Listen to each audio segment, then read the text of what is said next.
mbokk yi salaamaaleykum ñu ngi leen di sant bu baax di leen gërëm rafetlu seen ànd ak ñun ci ITV ñeent fukki simili ak juróom tegu ci midi da leen a jàmm ci xabaaru njolloor si.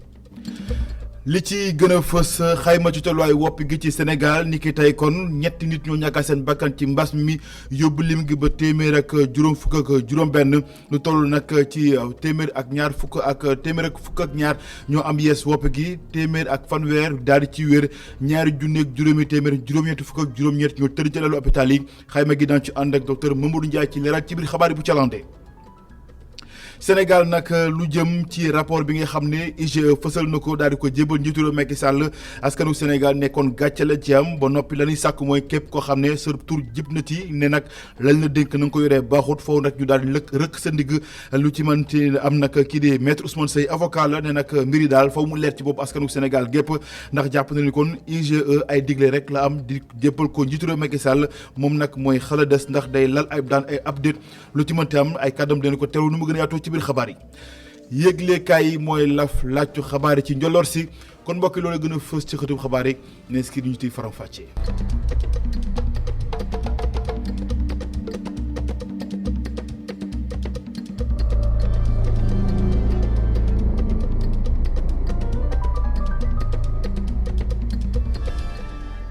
mbokk yi salaamaaleykum ñu ngi leen di sant bu baax di leen gërëm rafetlu seen ànd ak ñun ci ITV xabaaru njolloor si des ko tàmbali ñu ko junjee ci ndorteel ak tolluwaay mbas mi ci Sénégal ni ki tey kon ñetti nit ñoo ñàkk seen bakkan yóbbu lim ngi ba téeméer ak fukk ak juróom-benn leneen nag loo xam ne mës na ko ci jàpp téeméer ak fukk ak ñaar ñoo am yees wopp gi téeméer ak fanweer ak li nga xamante ne ni mooy juróom-ñett nekk ci Sotas ni ki tey kon téeméer ak fanweer ñoo ci wér ñu ànd ci leeral ak docteur El Hadj Mamadou Ndiaye directeur de la prévention. ci junni ak téeméer ak juróom-ñaar fukk ak ñetti test yi ñu def téeméer ak fukk ak ñaar ñoo ci positif ci ñooñu juróom-ñett fukk ak ñeent ñoo ciy cas contact mooy ñu jaxasoo woon ak ñu yore doomu jàngor bi ñaar fukk ak juróom-ñett ñoo ciy cas communautaire mooy ñi nga xam ne dañoo jot ci doomu jàngoro ji te nemmeekuñ fi ñu ko jëlee. ci ñooñu nag Rufisque am na ci ñeent Mbao am na ci ñett Mamel am na ci ñaar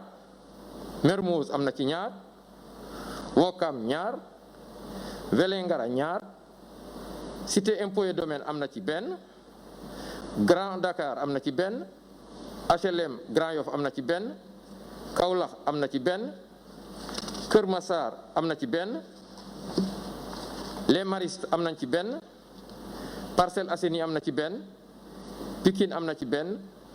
Pout am na benn Sangalkam am na benn Yeumbeul am na benn Ziguinchor am na benn Zona am na benn téeméer ak fanweer si ñu entré woon wér nañu bés ni ki tey bu ci yàlla àndee dinañu génn fanweer ak juróom-ñett ñu ngi des ci réanimation yi ba léegi ñett ñàkk nañu seeni bakkan ci bésu démb àllarba fukki fan ak juróom ci weeru juillet yi ñu nekk ñeneen ñi des ñu ngi am tan des ba tey ci wàllu wér-gu-yaram ak mbas mi xam ñëpp nag nemmeeku ne bàyyeeku wu yaatu moom kon ci askan wi te nag loolee mën na indi loraange ci réew mi ba tax kon li moom ñu ko amee de xël du yokk ci Sénégal ba tax kon ñi ci gën a loru muy màggat yi ñoom nag ne lépp luy fagaru def nañ ko ngir rek mën a jël seen matuwaay ngir mën a mucc ci mbas mi waaye nag la ñuy naqarlu mooy taxawaayu ndaw ñi kon ci Sénégal réew ci mbas meek li nga xam ne mooy digle yi bàyyeekoo ci kër docteur duñu sàmmonteeg moom ñoo ci leeral ak reportage bu Binta Ba. xobbeekul balaa ngay lakkale kàddu gi nag ñenn ci askan wi daal di koy réeree ana li waral lu ni mel mooy dañoo bàyyandiku jëm ci wàllu mbas mi fàggu doon loo xamante ne farataalatuñ ko. ndax góoba mooy lakk gu tooy ndax ki demut dikkut bu doomam génnee wala sëtam wala jarbaatam génn indi ko du ko mën a daw mbas mi li fi nekkañ ko ne xam na ko su boobaa dëgg du neex.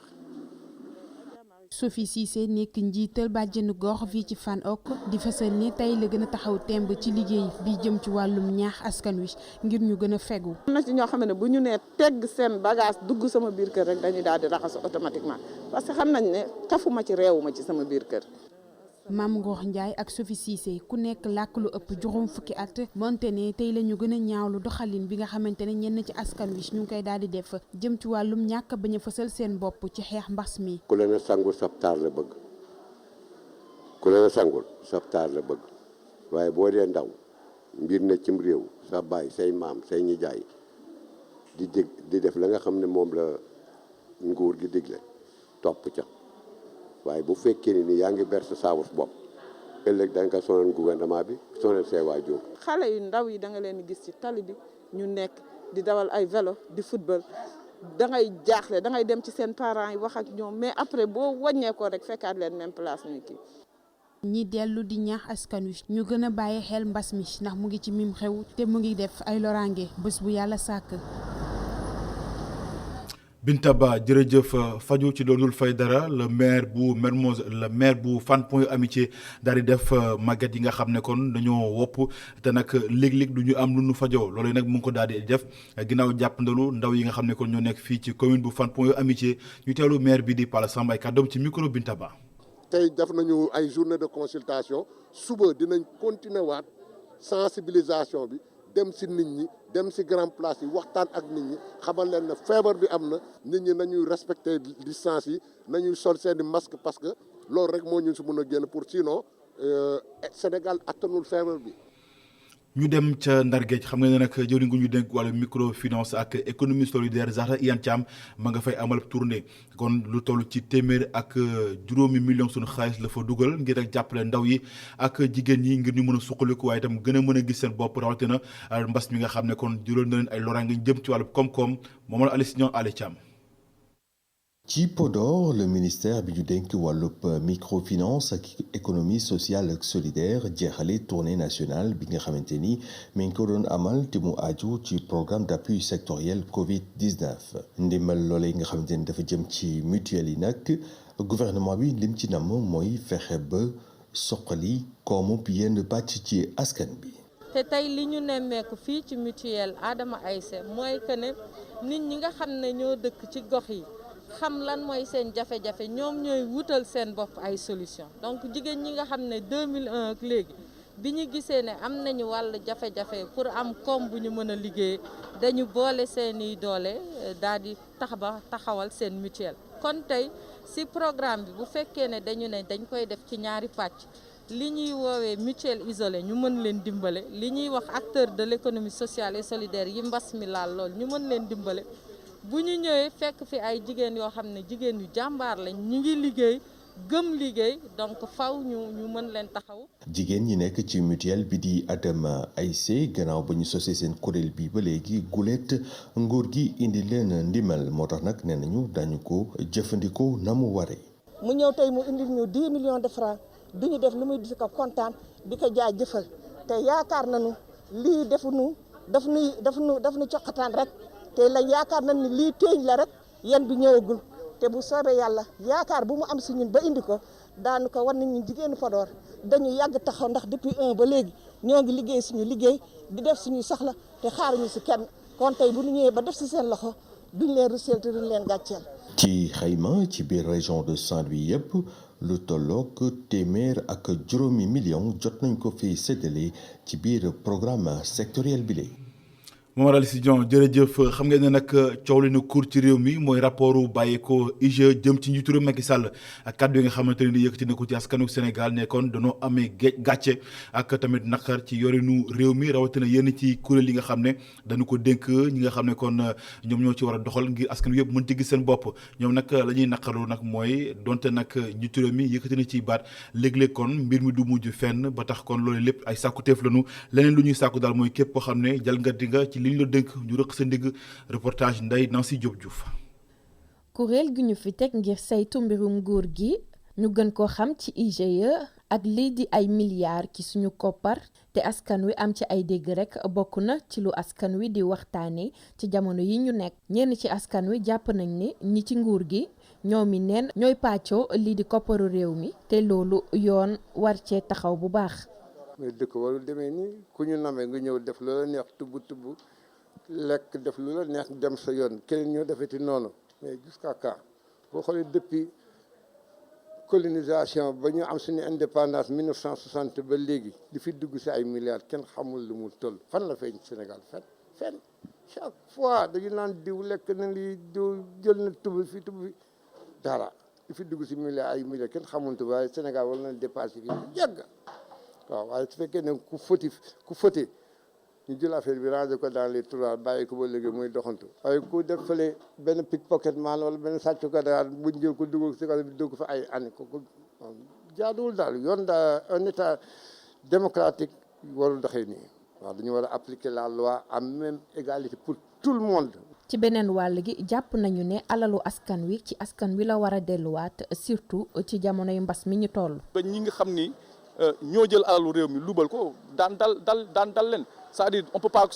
être d'accord que maintenant dès que tu es ministre wala nga nekk directeur tu deviens milliardaire loolu moo dul yoon réew mi dañu war a xool nu ñu defee population bi ban na yëg le poids bi nga xam ni mooy ñàkk bi ci réew mi mais bu ñu demee ba nit ñi di sonn jafe-jafe yi bari fi feebar bi nekk fi di lëmbee réew mi nit ñi liggéeyatuñu mais pour la ñuy jël milliards di ko séddoo. ku nekk càmbar sa bopp daal di jël say matuwaay loolu mooy li war ginnaaw ba rapport IGE bi génnee bu ñu sukkandikoo ci président de la république waaye askan gu ñu jot a waxtaanal jàpp nañ ne boobulee rapport au lieu que muy nekk ci loxoy président ci loxoy yoon la war a tàbbi. Ndeye Nancy Diop Diouf jërëjëf rapport IGE boobu la ñuy des ak maître Ousmane Seye moom nag jàpp na ni kuréel gi ay digle kott la daal di def jëmale ko ci njiitu réew Macky Sall ba tax mu daal di ko jébal rapport yooyu léegi nag moom njiitu réew mi mooy xool nan la ñuy def ba li nga xamante ne ni kon moom moo am ci mbir mi mu ñu mën ko topp ba mu jeex tàkk te nag loolee lépp ci njiitu réew mi Macky Sall kott la des ndax nag ñoom ñii di waa IGE loolu du seen warugar ñu tawli kàddoom moom Ousmane Seye kenn la woon ci gënub Alassane Samba Diop ci Dakar Direct. xaalisu nguur benn gafa lay jóge muy trésor public dafa am les règles de la comptabilité publique pour nga teggi ko il faut nga def foofu te loolu dafay feeñ yooyu bu ko IGE defee bu gisee moom ci boppam mooy def recommandation ne diw dafa jalgati pour lekk alalu réew mi dañ ko yóbbu atte ko tribunal def ñu ubbi information judiciaire beneen bi di nga gis ñu yàq xaalis ca détourné wuñ ko maanaam IGE boo xoolee rapport am 2018 2019 mu ngi wax ci affaire oto yi ñu jënd affaire essence bi nga xam ne dañ koy jaxase affaire immeuble yi nga xam ne kër yi nga xam ne état bi moo ko moom nit ñi di ci dëkk ca waruñ ci dëkk extra di ko loué ci waruñ ci loué yooyu bu amee dafay am ay faute de gestion ñooñu koy def IGE dafay def recommandation ne na leen yóbbu chambre disciplinaire bu Cour des comptes ñu àtte leen condamné leen pour ñu rembourser xaalis bi nga xam ne dañ ko yàq yeneen yi nga xam ne nit ñi nag xamuñu ñu jox la nga nekk directeur société wala agence mais sa njàng demewul noonu xamoo lu bëri ci loi yi ni ñu koy appliquer ak yooyu kooku IGE dafay def ay recommandation su ko defee président de la République dafay jël recommandation yi def ko directive te IGE dafa am ci seen biir benn bureau de suivi boo xam ne recommandation yi daf koy suivre ba mu nekk directive ñu xool ndax gouvernement dina ko appliquer wala déet donc loolu mooy rôle lu IGE mais c'est une démarche plutôt pédagogique pour vraiment nit ñi alal réew mi leen dénk ñu xam nuñ koy doxalee boo ko doxalee du lu noonu nag ñu dal ci sa kaw. li fës ci rapport IGE bi du lu yees waaye tamit mbir la moo xamante ne ni yàgg na am ci mim réew Mamadou Seck moo ko daal di xamle ci cabinet Synapsus Consulting la bokk moom nag jàpp na ni daal li nga xam ne kon xew na fi yàgg na ci ay jamono yu bëri kon ñu koy nemmeeku fii ci réew mi ndax nag bëri na mbir yoo xamante ne ni ñu ngi koy def ci Sénégal te amul jaarul ci yoon waaye tamit leerul lépp loo xamante ne ay digle la itam ngir rek mu mën a tegu ci yoon nag du ñu sàmmonteeg moom di tawli kàddoom Mamadou Seck kenn lu itam ci ganuk Alassane Samba Diop bi ci Dakar Direct ci iRadio. lii ay ati at ci ginnaaw mi ngi xew du lu bees lii su Wade on l'a vécu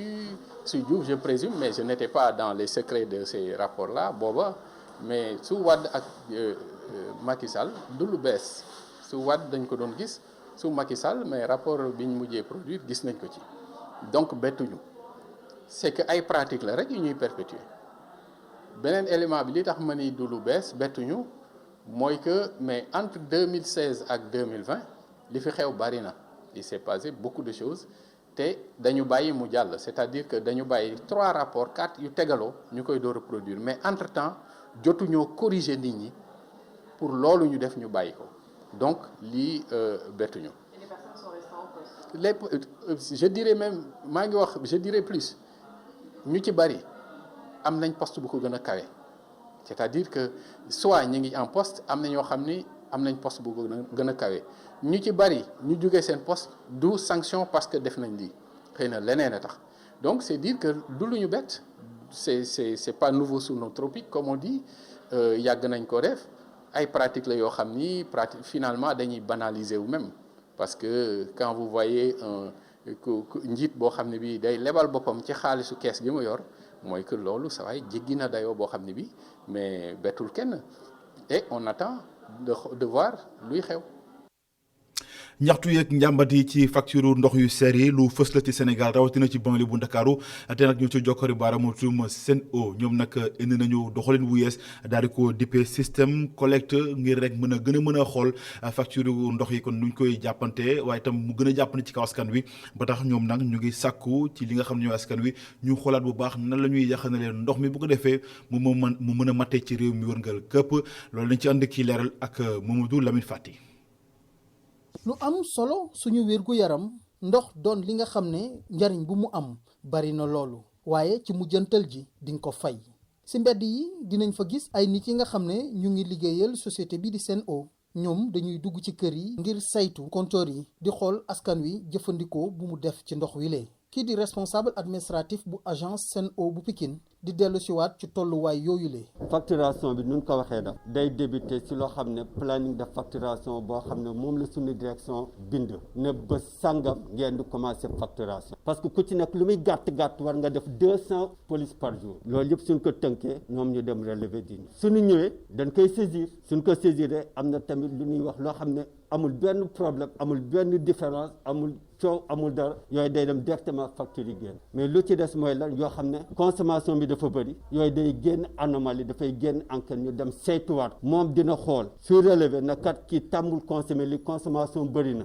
mu bind benn kayit avis de passage jox ko na ko kat si borom kër gi ñëwee joxal leen ma ko kayit bi mu xool ndax kër gi am na fenn fuy seeb wala amul fuy seeb. gannaaw bu ñuy saytu ñi nga xam ne moom la ñu jëlee ci kër yi le yenn saay dinañ fa gis ay mbir yi nga xam ne warul demee nu nu mel loolu tax na ba client bu nekk war ngaa mën a ñëw su dee am na ay jiixi jaaxa yu am sa bopp nga mun koo laaj. lu ci am mooy dañuy ñëw relever sa kër ba sàngam lii lan fa fekk delluwaat nañ fa lii lan fa fekk si diggante bi lii nga consommé loolu nag loolu ñun mënuñu la wax ni lan nga utiliser ndox mi yow nag libre nga def sa réclamation soo ñëwee def sa réclamation tamit sunu bunt da la koy ubbil am nañu droit ak obligation delluwaat kër ga xool ndax dañoo juum wala juumul. ngir nga mën a jëfandikoo ndox te doo fay lu bari askan wi moom war naa xool bu baax a baax nu muy jëfandikoo ndox ci këram loolu tax na ba directeur administratif bu agence Sen'Eau bu Pikine di woo askan wi le ci ñu sakkanal ndox mi de. lu ma bëggoon wax di ko préciser pour la population lu ñuy utiliser ndox lu néew la mais lu ñuy yàqu ndox moo bëri xool leen kudd bu ndaw suñ koy raxas dañuy ubbi robinet muy couler loolu di yàqu moo ëpp foofu lu nga soxla ab kaas bu tuuti pour raxas kudd bi suñuy jàpp lan nañuy def ubbi robinet bàyyi fi sate la suñuy brosse lu ñuy def ubbi robinet loolu bokk na si loo xam ne day yokk suñuy facture te ku ci nekk muy man muy yéen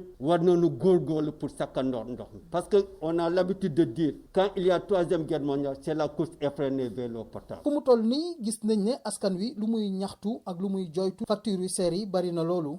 tax na ba société Sen'Eau di woo client yi ñu xoolaat bu baax a baax nu ñuy jëf. Mamadou Lamine Fati xaatim déggoo moo dox diggante 3FPT ak ñii di ONFP seen xemmeemteef mooy fexe ba jàppale ndaw ñi ak jigéen ñi ngir ñu mën a suqaliku ci njàppandalu état bu Sénégal Aïssatou Diack reportage.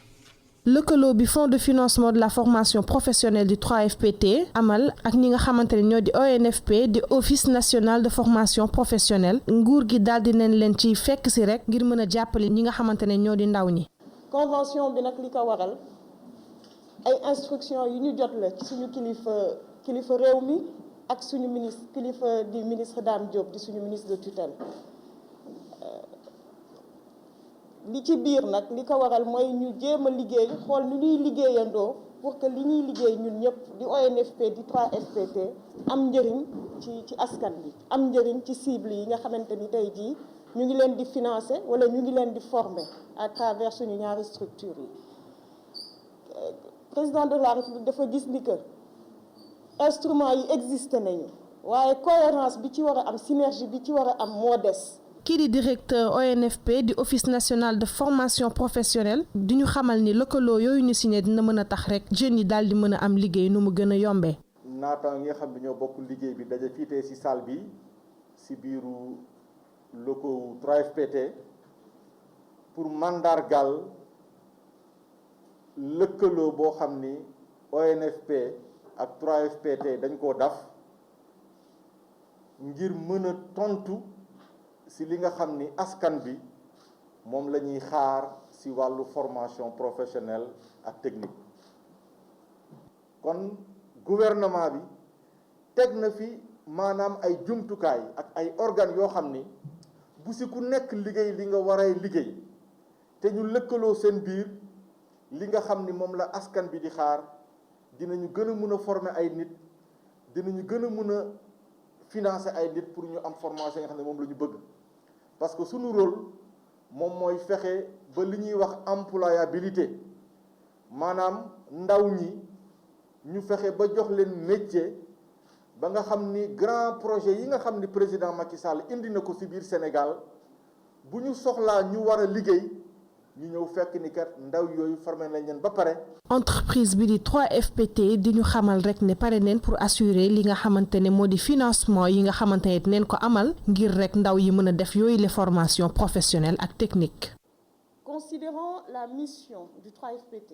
ñun ñi nga xamante ne nag ñoo di waa 3FPT pare neen rek ngir financer ñi nga xamante ne ñoo di ndaw ñi ñu nag waa ONFP ngir rek ndaw yi mën a suivre ay formation yu baax bu ñu paree ci loolu daal di am ay liggéey yu gën te duñ ci am benn jafe-jafe ñun nag suñu signature de convention ak waa ONFP dafa nekk loo xamante ne rek dafa naturel. Entre nos deux structures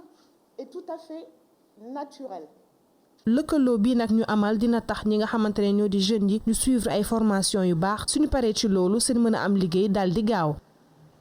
Aïssata Diack geneen déggoo moo dox diggante port autonome bu Ndakaaru ak jëwriñ gu ñu dénk wàllub urbanisme logement ak hygiène publique di Abdou Karim Fofana liñ ci jublu rek mooy fexe ba pàkk bi nga xam ne la ñu jagleel port autonome bu Ndakaaru te mu nekk ci Diamniadio daal di soppeeku kanam ba nga xam ne nit yi mën na fa gis seen bopp bu baax a baax loolu lépp nag tax ba ñu daal di samp ab kuréel woo xam ne dañ ko fay def ngir yorinu mbalit bi doon lu mucc ayib ñoo ne ci leeral ak Babacar Seck.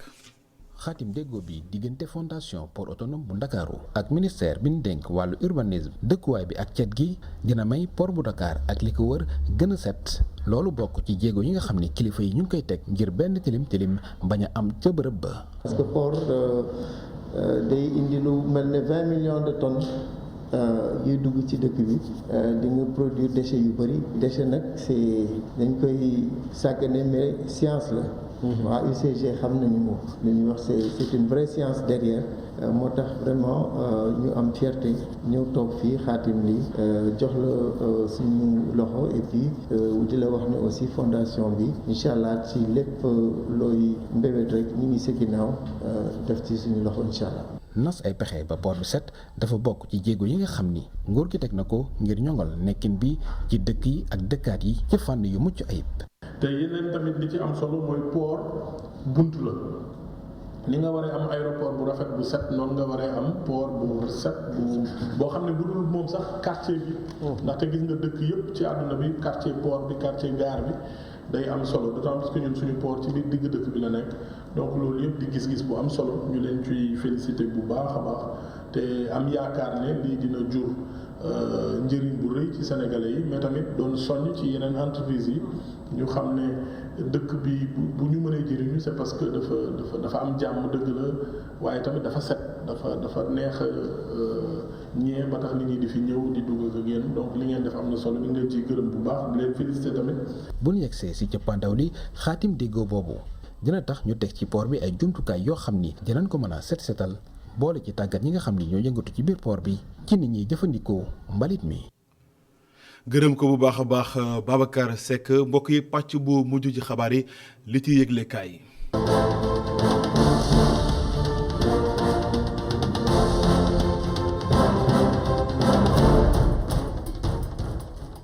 mbaa yéen a nga ca njiitu réew mi Macky Sall dafa mer daa mer ba fu tudde enquête de corrigé ne rapport 2016 jàpp 2019 yi nga xam ne IGE moo ko teg ci kaw table moo ko merloo ba noppi fàttali ko kaddu yi nga xam ne mi ko doon yëkkati laataa ñu koy teg ci bopp réewum Sénégal ni léegi nag leer na képp ku def lu ne waanga ci réew mi yat bi dina dal sa kaw yëglekaay bi ne rapport IGE bi nag moo fàttali njiitu réew Macky Sall ay kàddam yooyu ba tax mu jël lu toll ci ñeent fukk ak juróomi bés jagleel ko ay ministère am ngir ñu def seen déclaration de patrimoine maanaam ci kaw gàttal lépp lu seen amel ñu daal di ko fësal ci kanamu OFNAC enquête ne xalaat bi lépp ma ngi jiib ci bi muy dajek ay jëwriñam ci conseil des ministres bi ni ki démb la ko xamle njiitu réew mi Macky Sall yamu ca ndaxte sàkku na kuréel yi nga xam ne ci wàllu finance la ñuy yëngu lu ci mel ni FONGIP FONSIS BND DER ak TPE lépp ñu doon benn njiitu réew mi Macky Sall yamu ca ndaxte del nawaat ni xeex bi ñu sumb suñu digganteeg tout tànk yi faatu ak tout tànk yi nekk ci mbedd yi faw ñu taral ko ngir lépp dakk ci réewum Sénégal Grand Place L'As ak Vox Populi nañu njiitu réew Macky Sall ma ngay dankaa fa ay ministère ba noppi jox leen ab app fii ak njeextalu weeru ut gi ngir ñu fësal lépp luy seen moomel ku ko ci deful nag danañu rëkk sa ndig L'As ne léegi leer na kàddu yi nga xam ne Seydou Ndiaye Jaxate njiitu OFNAC ma gënoon yëkkati njiitu réew Macky Sall dégg na ko ndax jox na ndigal ministère mi ngir ñu dem ci OFNAC ngir ku nekk ci ñoom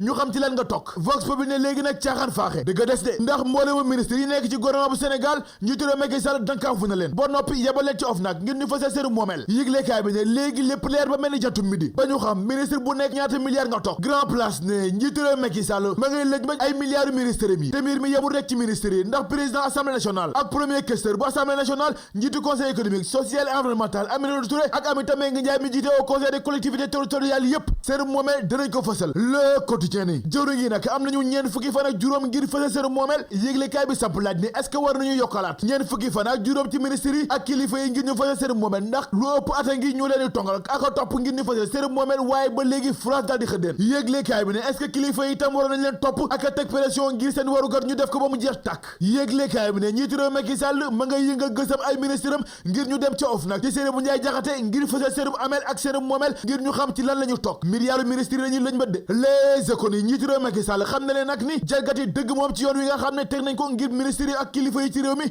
fësal seen amel 24 heures ne mais lii moom gàcce la ndax bu ñu demee bay teg pression ay kilifa yi ci réew mi ngir ñu def seen warugar xanaa fii la bët yam Vox Populi nañu Amadou Ba mi ñu dégg wàllu bitim réew ak doomi Sénégal ya fa nekk dëj na jib àndam jëkkëru ambassadeur Suisse ci Sénégal ginnaaw kàddu ñegas ak boddi compte yi nga xam ne yëkkati na ko ci réewum Sénégal yéeglekaay bi ne jëkkëru ambassadrice bu Suisse mooy ni jafe-jafe diggante Suisse ak Sénégal Cheikh Tidiane Sy doom ci Serigne Moustapha Sy ab plainte la ñuy laaj ci koom les éco nenu Omar Sy kenn ci taalibe Al Maktoum moo ko def ndax nee na waa ji da ko doon menacé ak ngànnaay ba tax mu jël ab plainte ngàllu ko ci kawam les éco dinu nettali mbiri naka la demee ndaxte nee na Cheikh Tidiane Sy doom ci Serigne Moustapha Sy ngànnaay la génnee yóbbu Omar Sy ci kanamu bàyyi ci Serigne Moustapha Sy par la force ginnaaw ba moom Omar Sy bëggoon teg yoxo benn suuf boo xam ne Serigne Cheikh Ahmed Tidiane Sy Al Maktoum moo ko moom la tribune ginnaaw coowal suuf yi jëlaañoo ci réewum Sénégal beneen coow ngi ci suufu tefes gi ci Anse Bernard te li fa mu gën a garaaw li am ci Mermoz ak mboolemu gox yi ci Sénégal tolluwaay mbas mi ci réewum Sénégal ana fan la ñuy yóbbu ndax nit ki démb ñeneen ñett nit ñoo ñàkk seen bakkan ci mbas mi téeméer ñaar fukk ak juróom benn am ko yees ñaar fukk ak juróom wér ci pëlëg libération ne limam ñi faatu ci mbas mi léegi nag téeméer la ak juróom fukk ak ñett la Tribune ne lim gaa ngi gën a yokk ci tolluwaay mbas mi ci réewum Sénégal bu dee juróom-ñetti junne ñetti téeméer ak juróom benn fukk ak juróom-ñett nit ñoo ko amee ci réew mi démb téeméer ñaar fukk ak juróom benn am nañ ko yees source aané coronavirus ak musibaam ci réew mi ngay gën a lawari bànqaasam ci Sénégal yëglekaay yépp xëy génn di ñu xamal ni JOJ yi jàppal ci Ndakaaru atum 2022 bëtal nañ ko ba 2026 muy dogal boo xam ne kenn xaaru koon ci réew mi ginnaaw déggoo gi am ci diggante njiitu réew Macky Sall ak ki nga xam ne moo jiite comité international olympique critique ne d'accord JOJ yi ba 2026 mooy leeral yoonu njiitu réew Macky Sall ngir mu samp troisième mandat ci bopp réew Sénégal la Tribune ne ñaari jegeñaale Eumeu Sène yi tey mbëri fëgg nañ leen mandat de dépôt ginnaaw sàcc bi nga xam ne dañ ko làppoon ba mu jaare fa ñàkk bakkanam libération ne section de recherche bu Sénégal dafa tëne beneen jaloore ci réew mi ndax benn cartel marocain bu yëngu ci wàllu drogue la ñu teg loxo ñaari étudiants yoo xam ne ci daara yu kawe ja université Cheikh Anta Diop bu Ndakaaru la ñuy jàngee teg nañ leen loxo te ñoom ñaar ñëpp ci xolu mafia bi la ñu nekk yëglekaay bi ne drogue bi nekk ci benn camion lañ ko doon transporté dugal drogue yëpp ci ay boîte chocolat source aané benn sëriñu daara la ñu fëgg mandat de dépôt jamono ji te la ñu koy toppee nag mooy daa bëggoon a siif benn ci taalibeem boo xam ne fukki at ak ñaar la am te moom sëriñ daara bi bañ koy teg loxo daa mandi bay kayang-kayangi mais da ngay seet loolu rek gërëm leen bu baax mbokk yi ci ànd beeg ñun ci ITV loolee moo la fa laaj xabaar yi ci njolor si gërëm nañu ñëpp ñu ci jàpp ba lépp yemb rédaction bi jox leen dox daje 18h45 ci marax yi bu ci landee fii ak boobu ngeen woy dañu topp ci ITV ndax mbir a ngi ci ñëndoog jàmm ngeen nekk ci jàmm jërë ngeen jëf